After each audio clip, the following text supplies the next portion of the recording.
Alrighty, here we are. Hello, this is Pax Nova. This is May 9th. Just noting the recording on it. It is the first day it is out in early access for those of us not lucky enough to be part of the dev team or get ahead of time keys.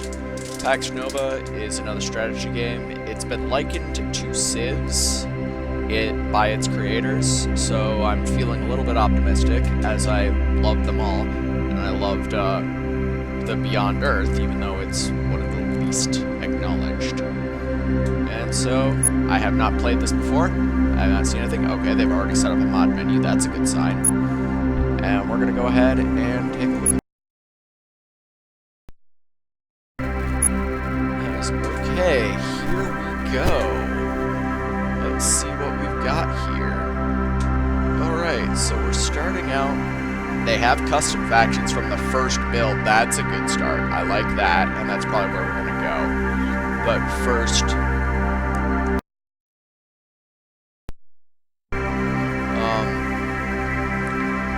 first thing we have, Terran Republic, conglomerate remains of Western civilization, guns, wars, and civil unrest.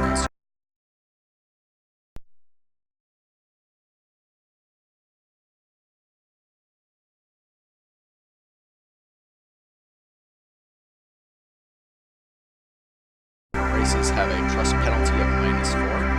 Efficient labor production +2 in the capital. Seasoned politicians' leadership can be changed twice as fast. City defenders start with extra defenses and citizens penalty doubles prosperity penalty alone. No clue what that is. I imagine we'll find out later. The Templar Order. Okay, that's a cloak thing. I thought those were elf ears for a minute there, and I was very confused. Alright, I forgot to highlight. Seal the Terran Republic. When the whole minister changes leadership, he will gain the Inspired trait, which improves 2 for 20 turns. Use of technology, call for harmony. Call for harmony edict. Capital City gets harmony growth bonus of 3 and advances the path of Gaia, whatever that is, by 3. Templar Order was founded by Inquisitor Marso a century before.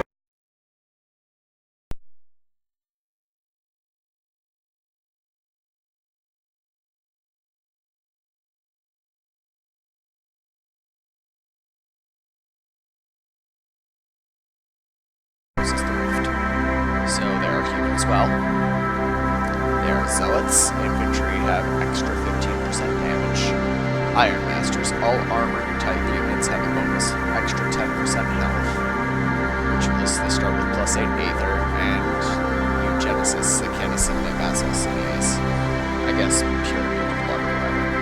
Their seal symbolizes power of each faction, restricted or faction is defeated and can't be trained. Not factions for the civilians. Heavy penalties to respect with other factions. So hold on to yours and just trade the ones of dead people, I guess. This one, prosperity and cities controlled won't be affected by unemployment. That's pretty big. If the Terran Republic can get a hold of that, that basically annihilates their negative. They don't have to worry about that at all. Exclusive technology, Flamethrower Rift, Scorched Flamethrower, fire weapon for ground class units, deals 75 damage and costs 180 credits to build, and advances the path of Emperor by 3, whatever that is. I imagine I'll find out a lot of this as we go. I like the amount of factions already. Now we have the Third Eye Society. This offshoot of what was originally a secret society created in the 18th century with the goal of imposing religion and the abuses of state power. Exert the decay of the gold of the Third Eye Society within the state power themselves, blah blah blah. So, Illuminati. Cheers. We have the space Illuminati now. Led by Grandmaster Human as well. Cunning. Growth is bonus +1, start with +2. Seasoned politicians and Iron Masters as well. Their penalty, though, is incompetent village districts and 10% more expensive to build. I might actually bring this up in terms of just going through all this and then getting started. 2 episodes. Alright. Their seal, holding the seal improves trust with all factions by 4. their exclusive technology is enlightened. Unlocks the enlightened leadership type. Truly enlightened leadership means being able to attract humans and even convert your foes into your own people. Advances the path of enlightenment by whatever that means. Alright, but since everyone's human so far, there must be other races that we're not going to see now, apparently. The Ashanti Union, first black faction. Well, granted, we have no clue what he actually is. I think that side thing looks pretty, but born from the ashes of the ancient Ashanti kingdom led by Queen Niobe, they managed to survive Africa's now mostly deserted lands and thrive. Despite centuries of worldwide crisis and tension, the remaining neighboring nations united under the banner of the Ashanti and built a very solid economy based on Africa's rich resources, and kept a closed down but nearly utopic approach to society. So, their entrepreneurs, extra 10% money income, districts are 10% cheaper, first city starts with an extra citizen, but pollution is increased by 50%. Their seal improves labor production and capital by 2, and their extra technology is and there's no path associated with this one. This module for ground units provides the root causes the target neighboring unit to be instantly under mind control, causing it unable to move or attack. Okay, so you can stop people dead. That's interesting. Lotus Brotherhood. Also, originally hailing from Tibet, Lotus groups, potentially from a few monks in a temple to a full-blown proto-state with their own laws of government, their isolation of nature, mysterious customs, and ancient ancestral beliefs. The Brotherhood is a reflection and his teachings of the human. There is Zen, gain extra aether if not at war, serene, prosperity as a base bonus of +2, curious, affinity with other factions by +6, giving them a net plus. No, that's affinity, not trust. Okay, completely different. And ineffective logistics. Spaceports and military districts cost twice as much to build. Oof. Their seal improves harmony growth in the capital city by 0.1. Did I check their seal? Yes, I did.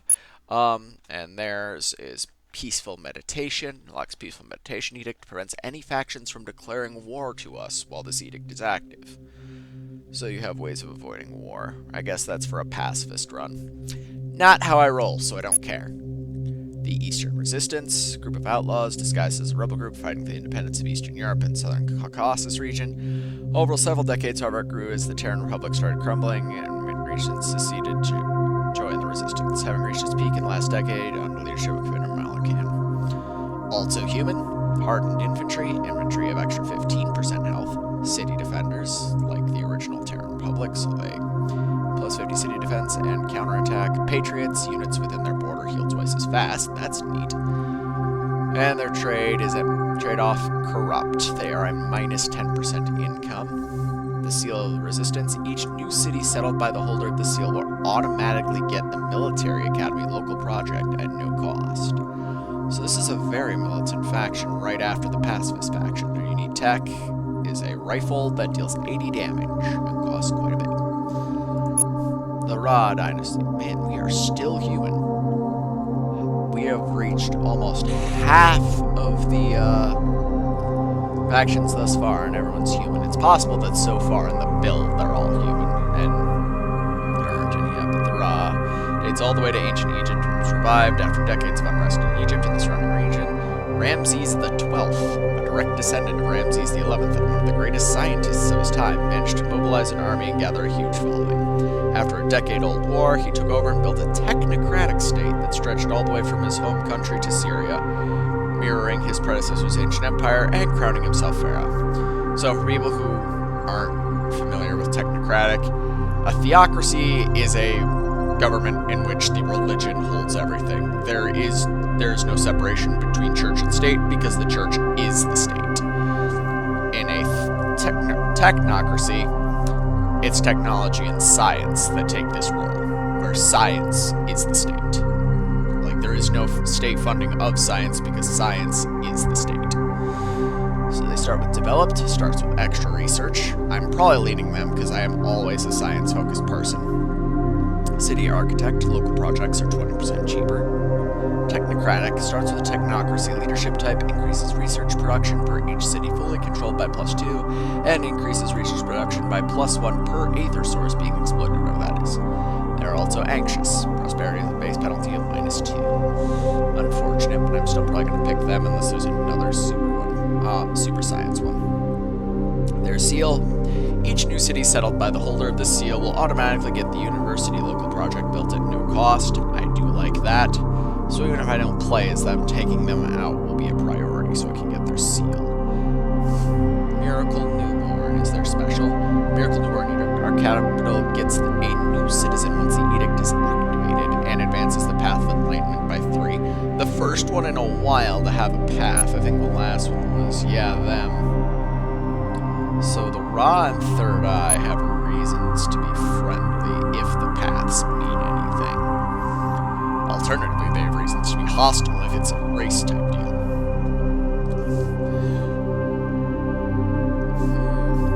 It's possible we'll see a shift in race over here as well. Moving on, we have the Aeon Cult. Oh, nope, we hit it right now. We're already there. The Aeon Cult, and that gets rid of my, okay, so that's just that's just a universal thing. It's just flavor text and which one you don't have the trust penalty with. Got it. The Aeon Cult is a deeply religious and benevolent theocratic. Hey, just pulled that up earlier. I swear to God, this isn't scripted.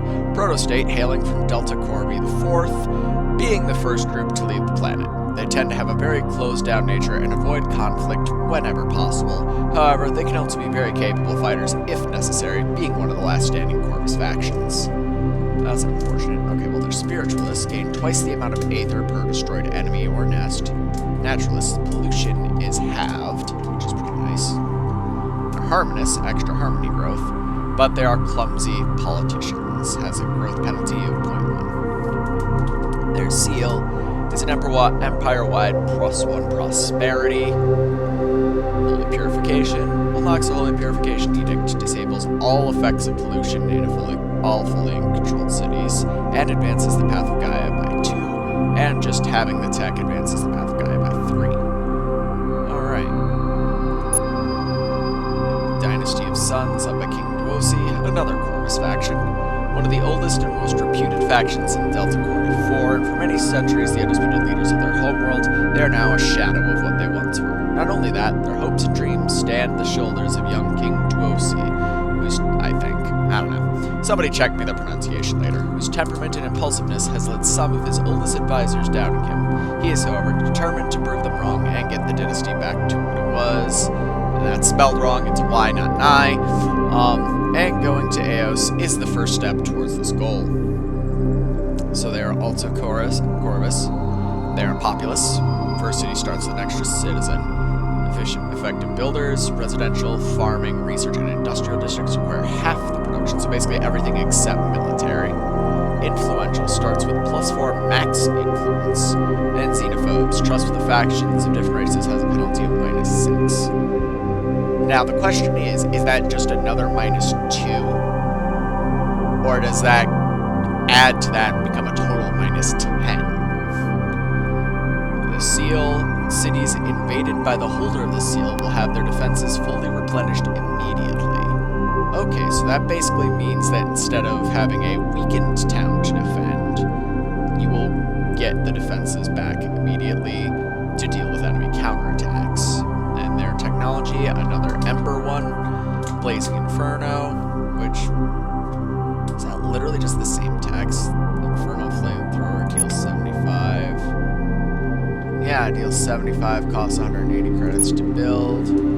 75 costs 180. Okay, basically the same thing as them, and maintains that Ember by 3, whatever the hell Ember is. Alright, moving on. The Koibi Syndicate. That is an interesting hat you have there, sir. And just neckwear in general.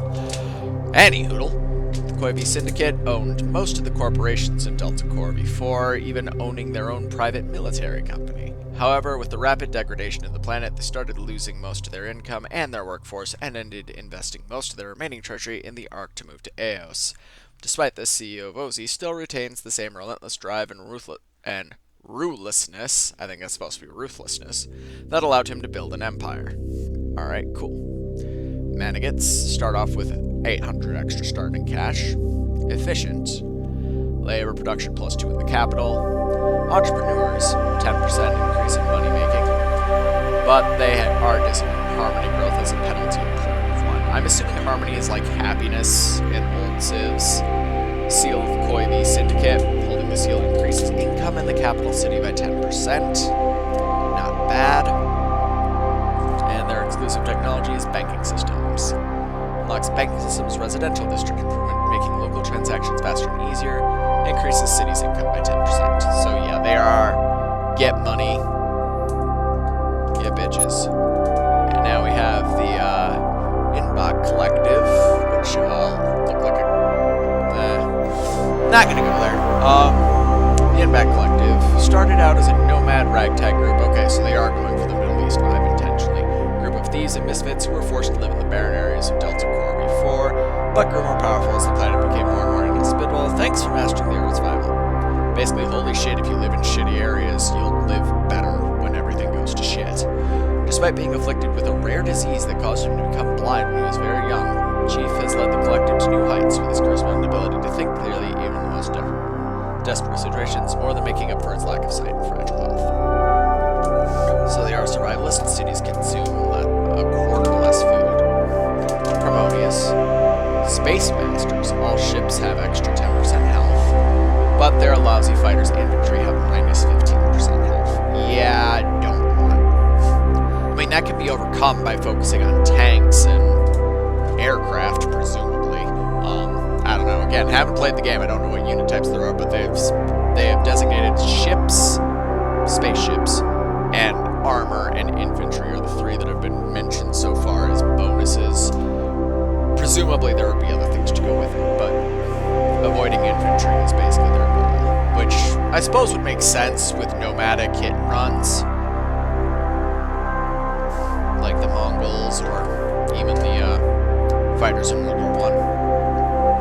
Their seal, hope to seal, will relations grow fast. English, do you speak it? Well, relations with all manufactions grow faster by 0.1 per turn. That's not right, but whatever.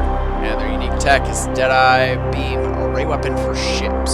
75 damage cost 180. Every single unique weapon does 75 damage and costs 180 bucks, I'm noticing. I feel like that'll get balanced later. The Arbin Domain. Okay, 3rd race, the Drosk. That is... alright. The Arbin Domain, led by Empress Kthoa, I think. Again, if anyone on the dev team wants to check me, or anyone who pays attention to the ship wants to check me, feel free in the comments.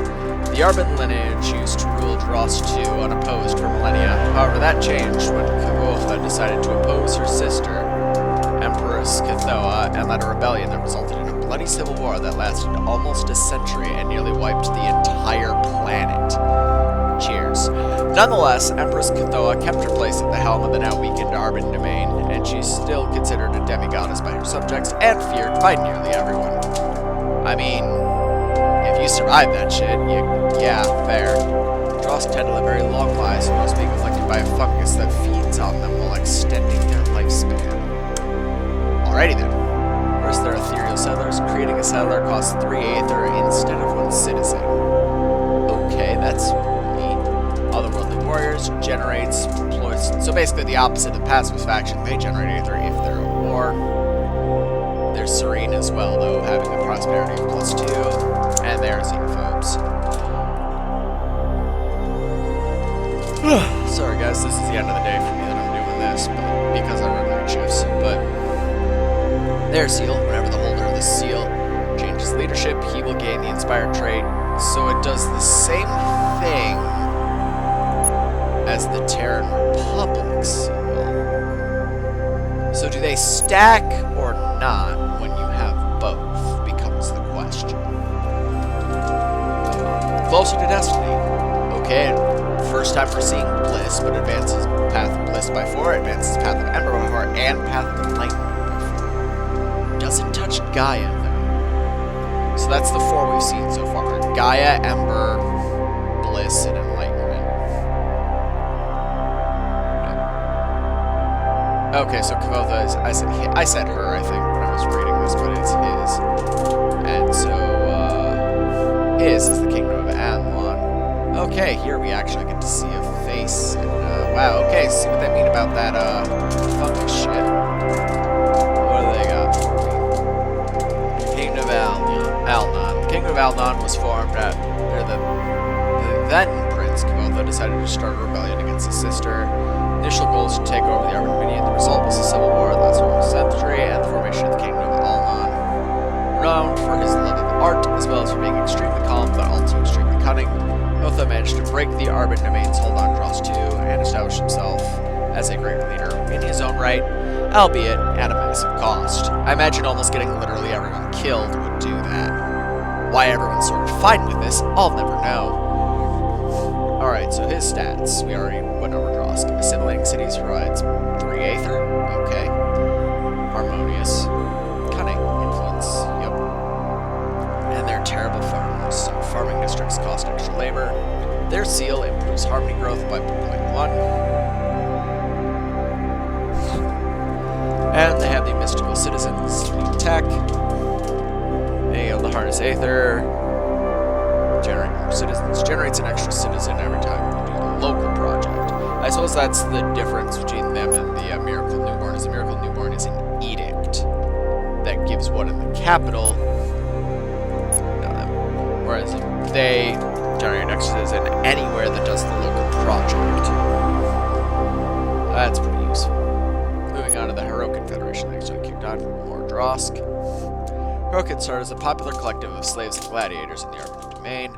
Once the Civil War broke out, they managed to break away from their captors and grow into the Federation. Founded by Chief Emic, a centuries-old former champion in the Arban's arenas, they made the most of the terrible situation, playing their home planet to grow and make sure they would never be enslaved again. Cheers. They are Iron Masters. Extra health for the armor type. Hardened Infantry, extra health for infantry.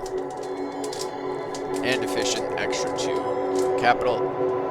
But they cannot build settlers. Oof. Yeah, I will never play you. I hate 1 city challenges. Like, literally, when I was willing to go random in Civs 5, anytime I got Venice, I restarted. But their seal, cities invaded by the Holder, so very similar to the Dynasty of Suns. And that they'll be able to protect cities immediately from counterattack. Class T armor. Armor for ground class units provides an extra 60 health and cost 850 units to build. And last, but certainly not least, the Mookie Industries.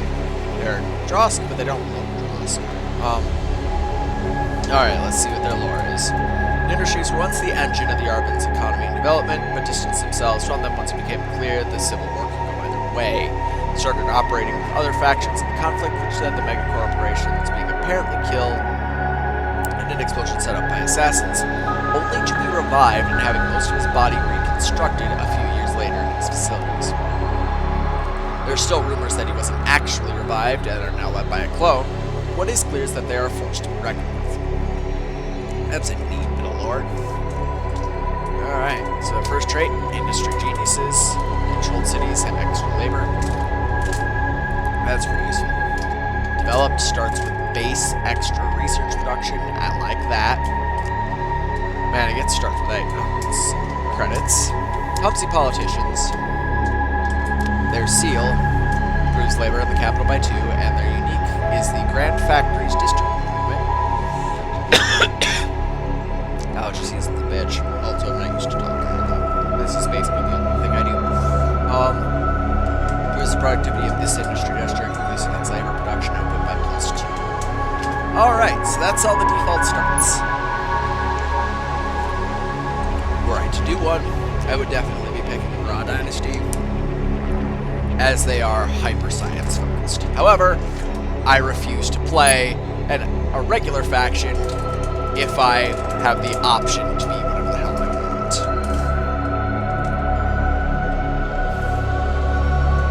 Oh no, this is interesting. So they've already got a lot. I don't really do much for this. I don't know what I'm going to call it.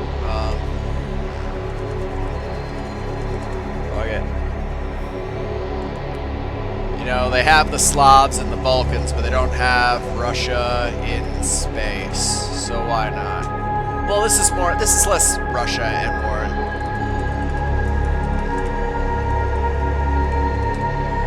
the Soviet Union in space.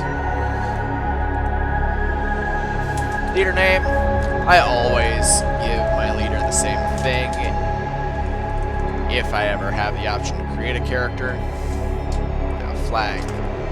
They do have a lot of flags that aren't in use, I think. That's a neat one. Do that, and then of course you can adjust the color however you'd like. I am a fan of being an edgelord, so I'll probably keep it dark. Not necessarily full edgelord, like black, but that's good. Actually, let's make it a dark red. Their seal look and effect. Prosperity, Empire -1. I'll probably get the University there because, as I established, and yeah, it's basically you're just picking and choosing traits from everyone.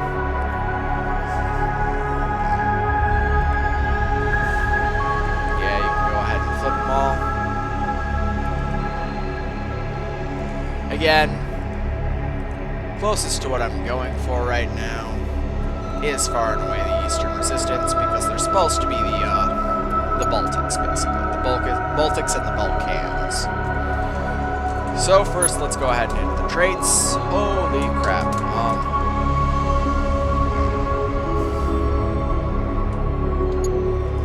So you can choose 3 positive and 1 negative. Can you opt to not grab a negative? That's the question. Don't know if it'll let us. Well, I want technocratic, because as we've established, I am a hardcore science fan.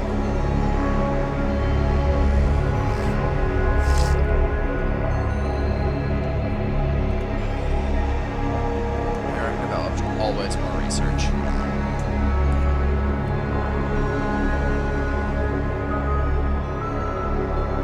I forget what some of these things are. I'm gonna have to flip over.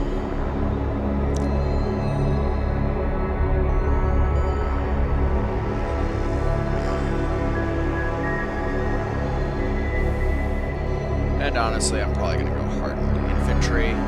And now for the all-important question. Nope, I must choose exactly 1 negative. I'll probably go xenophobes, just because that's what I do. So if I grab hardened infantry and lousy fighters, does that work? It does, even though they are literally just canceling each other out. So you can take it in if you're looking to just cancel out your negatives, go there. I'm never doing homesick. Fuck homesick.